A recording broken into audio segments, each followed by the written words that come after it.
ሁላችንም እንደምናውቀው የፈረንጆቹ 2025 ተጠናቆ አዲሱን ዓመት ለመቀበል በጣቶች ብቻ የሚቆጠሩ ቀናት ቀርተዋል። የፈረንጆቹ አዲስ ዓመት ወይም ክሪስማስ በዓለም ደረጃ ከፍተኛ ቦታ ከሚሰጣቸው ቀኖች ውስጥ አንዱ ነው። ታዲያ በዚህ ዕለት ታሪክ የማይረሳቸው አስፈሪ እንዲሁም አስደንጋጭ የሆኑ ታሪኮች እንደተከሰቱ ምን ያህሎቻችሁ ታውቃላችሁ? ሰላም ውድ የሳንቃ ኢንተርቴይንመንት ቤተሰቦች፣ ሰላማችሁ ይብዛ። ለፈረንጆቹ አዲሱ ዓመት እንኳን አደረሰን እያልኩ ቪዲዮውን ላይክ በማድረግ ጀምሩ ላለው። ለቻናሉ አዲስ የሆናችሁ ካላችሁ ሰብስክራይብ በማድረግ ጀምሩ። እመኑኝ አትቆጩበትም። ወደ ቪዲዮ። እንደ ኢሮፓውያን አቆጣጠር በታህሳስ 18 ቀን 2006 ዓ.ም ምሽት ላይ መኖሪያቸው በአውጉስታ ጆርጂያ የሆኑ የአምስት ቤተሰብ አባላቶች 2 ወላጆችና 3 ሴት ልጆች በመንገድ ጉዞ ላይ ሳሉ በደቡብ ካሮላይና በሚገኝ አንድ ሱቅ ዘንድ ቆሙ። ቆይታው ፈጣን እንዲሆን ታስቦ ስለነበር ወላጆቹ ወደ ውስጥ ሲገቡ ሴት ልጆቻቸውን ውጪ ባለው የመኪና ማቆሚያ ቦታ ላይ በተሽከርካሪው ውስጥ ትተዋቸው ሄዱ። ይህ እየተካሄደ ባለበት ጆን ባርተን የተባለ የ55 ዓመት ሰው የሳንታ ክላውስ ወይም በሀገሬው አጠራር የገና አባት ልብስን ለብሶ የጎን መቀመጫ ያለውን ሞተር ሳይክሉን እየነዳ ነዳጅ ለመሙላት ከስፍራው ይቆማል። ሰውየው የሳንታን ልብስ ለብሶ በመኪና ማቆሚያ ቦታ ላይ 3 ልጆች ብቻቸውን መሆናቸውን አስተዋለ። ወደሱ እንዲመጡም የእጅ ምልክት ይሰጣቸዋል። የልጃገረዶቹ ታላቅ የነበረችው የ8 ዓመቷ ታዳጊ ሰውየው ሳንታ ክላውዝ እንደሆነ ስላመነች ከመኪናው ውስጥ ሆና በሩን ከፈተችውና ወደሱ ማቅናት ጀመረች። ሁለቱ ታናናሽ እህቶቿን ብዙም ሳይርቁ ተከተሏት። ጆን ባርተን በጎን መቀመጫው ላይ ያለውን የተሞላ የገና አሻንጉሊት ሊያሳያቸው እንደፈለገ ለልጃገረዶቹ ነገራቸው። ከዚያም ታላቋን ልጅ ወደ ውስጥ እንድትገባ ሳመናት። እሷም እንደገባች ወደ አውራ ጎዳናው ተመልሶ በፍጥነት ማሽከርከር ጀመረ። ልጆቹን የመኪና ማቆሚያ ቦታ ላይ ቆመው የተመለከታቸው አባታቸው ትሪፕ ሞሪስ ወደ መኪናው ሮጦ በመሄድ ሞተር ሳይክሉን ማሳደድ ጀመረ። ይህ በእንዲህ እንዳለ እናትየው ከቀሩት 2 ሴት ልጆቿ ጋር ቀርታ ለፖሊስ መደወል ጀመረች። የገና አባት ልብስ በለበሰውና በአባትየው መካከል የነበረ የትራፊክ እሽቅድድም ለደቂቃዎች ያህል የቆየ ነበር። የሁለቱም ተሽከርካሪዎች ፍጥነት በሰዓት 80 ማይል ያክል ድረስ ያሽከረከሩ እንደነበር በአካባቢው የነበሩ ሰዎች ተናግረዋል። ይህን ሁሉ ጊዜ ታዲያ አባትየው የመኪናውን የፊት መብራት በተደጋጋሚ ሲያበራው ነበር። በመጨረሻም ጆን ባርተን ከአንድ የቸርች ፓርኪንግ ስፍራ ላይ ታዳጊዋን ከነሞተሩ ትቶ ከአካባቢው ተሰወረ። አባት ምንም ጉዳት ያልደረሰባትን የ8 ዓመት ልጁን ይዞ ወደ ቤተሰቡ ተመለሰ። ነገር ግን ጥቆማ የደረሰው ፖሊስ ፍለጋውን አላቆመም ነበር። ጆን ባርተን የገና አባት ልብሱ እንደለበሰ ከአንድ የመጠጥ ቤት ውስጥ ተያዘ። በፖሊስ የተያዘው ጆን በሰው ማገት ወንጀል ተከሶ ለፍርድ ቀረበ። እንደ ፈረንጆቹ በ2011 ዓ.ም ሬዲት በተሰኘው የሶሻል ሚዲያ ገጽ ላይ አንድ ሰው በልጅነቱ ያጋጠመውን አስደንጋጭ ታሪክ ያጋራል። በዲሴምበር 23 1985 የገና በዓልን ለማክበር ታሪኩን ያጋራው ሰው ከእናትና ከአባቱ ጋር በመሆን በሳን ፍራንሲስኮ ከሚገኘው የአያቱ መኖሪያ ቤት ያቀናሉ። የበዓሉን ቀን እየተቃረበ በመሄዱ ቤተሰቡ ሰን ቫሊ ከተባለው የገበያ ማዕከል ከሳንታ ወይም ከገና አባት ጋር ፎቶ የመነሳት ሐሳብ ቀረበ። ከገና ቀን 2 ቀናት ብቻ ስለቀሩ ቤተሰቡ በአቅራቢያ ወደሚገኘው የገበያ ማዕከል ሄደው ከሞል ሳንታ ጋር የገና ፎቶዎች እንዲነሱ ሐሳብ አቀረቡ። ምሽት 7:30 አካባቢ ቤተሰቡ ለመውጣት ተዘጋጀ። ይሁን እንጂ ቤቱን ለቀው ከመውጣታቸው በፊት ትንሽ ቀደም ብሎ አያትየው ከባድ የሆነ የመጥፎ ስሜት እንደተሰማት ተናገረች። መሄድ አልፈለገችም። ይህም መላው ቤተሰብ በግዳጅ ወደ ቤታቸው ለመቆየት እንዲወስኑ አደረጋቸው። ይህን ጊዜ ነበር የሚያስደነግጠው ነገር የተከሰተው።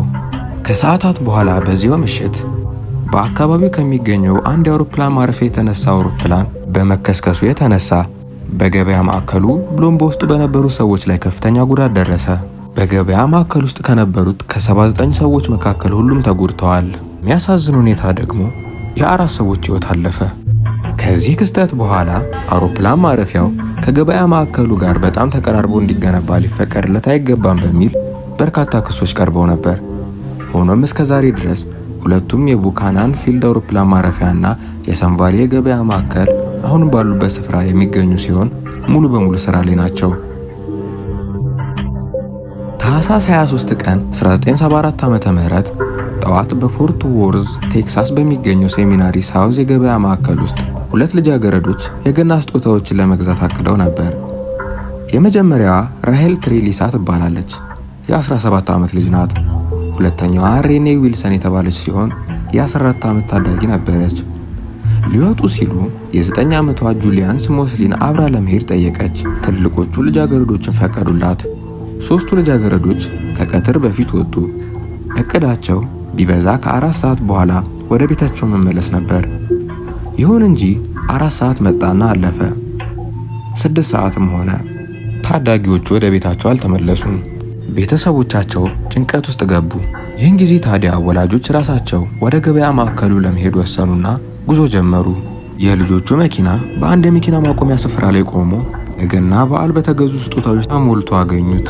ነገር ግን ልጃገረዶቹ በመኪና ውስጥም ሆነ በአካባቢው ሊገኙ አልቻሉም።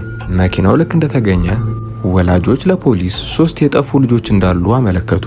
ፖሊስ በመጀመሪያ ጊዜ ልጆቹ በራሳቸው ፍቃድ እንደሸሹ አምኖ ነበር።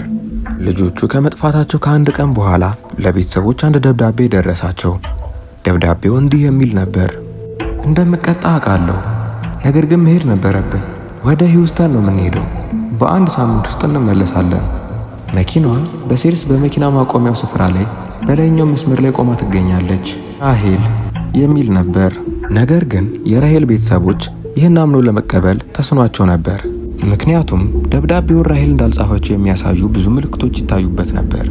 በመጀመሪያ ራሄል የሚለው ጽሑፍ ላይ ራሄል ኢ ፊደሉ ተጽፎ በመቀጠል ተሰርዞ በአይ እንደተተካ በግልጽ ይታያል። አንድ ሰው ስሙን በስህተት ይጽፋል ብሎ መቀበል ትንሽ አስቸጋሪ ሊሆን ይችላል።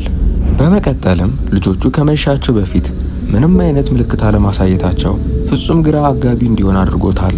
ሶስቱ ልጆች ከጠፉበት ጊዜ አንስቶ በታህሳስ 1974 ለቤተሰብ ከደረሰው ከአንድ ደብዳቤ ውጪ ሌላ ምንም ስለ ልጆቹ የተሰማ ነገር የለም። እስከ ዛሬ ድረስም ልጆቹ የት እንዳሉ የሚያውቅ ወይም የሰማ አንድም ሰው የለም። ስለዚህም በሶስቱ ልጃገረዶች ላይ ምን እንደደረሰ በግልጽ ለማወቅ አልተቻለም። ፖቲ ቮን የ32 ዓመት ሴት ስትሆን የትውልድ ቦታዋ ከሳን አንቶኒዮ ቴክሳስ ነበር። ጄሪ ቮን የተባለው ግለሰብ ባለቤቷ ሲሆን የ3 ልጆች እናት ነበረች። በአንጻራዊነት ፖቲ ቮን ሕይወቷ እንደ አብዛኛው አሜሪካዊ ግለሰብ የተለመደ ነበር። ይሁን እንጂ ይህ ሁሉ በገና ቀን በ1996 ዓ.ም ተለወጠ። በዚህ ቀን ፓቲ ሙሉ ቤተሰቧን ትታ ምክንያቱ ባልታወቀ ሁኔታ በድንገት ከአካባቢዋ ተሰወረች። ነገር ግን ጉዳዩን በጥልቀት ስንመለከተው መጥፋቷ በድንገት የተከሰተ የመምሰል እድሉ እየቀነሰ ይሄዳል። ከመጥፋቷ በፊት በነበሩት ወራት ውስጥ ፖቲ እና ጄሪ ቮን ትዳራቸው መፍረስ ስለጀመረ የ6 ወር የመለያየት ሙከራ ላይ ነበሩ። በዚህ ጊዜ ጄሪ በአቅራቢያው ወደሚገኘው አፓርታማ ብቻውን ለመኖር ተዘዋወረ። ምንም እንኳን ሁለቱ ባለትዳሮች ትዳራቸው በፍቺ የተደመደመ ቢሆንም የገና በዓልን ከሁለት ልጆቻቸው ጋር ለማሳለፍ ወሰኑ። ሆኖም ጄሪ እንደተናገረው በዚያን ዕለት 12 ተኩል አካባቢ በሁለቱ መካከል ትልቅ ግጭት ተፈጥሮ እንደነበርና በክርክር እንደተለያዩ አስረዳ። ይህም ከሀገር ውጭ የምትኖረው ከፓቲ እህቶች ውስጥ አንዷ የሆነችው ለእህቷ መልካም የገና በዓልን ለመመኘት ስትደውልላት ስታለቅስና ስትበሳጭ እንደነበር እንደሰማች በመናገሯ በግልጽ ለማረጋገጥ ተችሏል። ይህም ፓቲ ቮን ድምጿ ለመጨረሻ ጊዜ የተሰማበት ሆኖ ቀረ።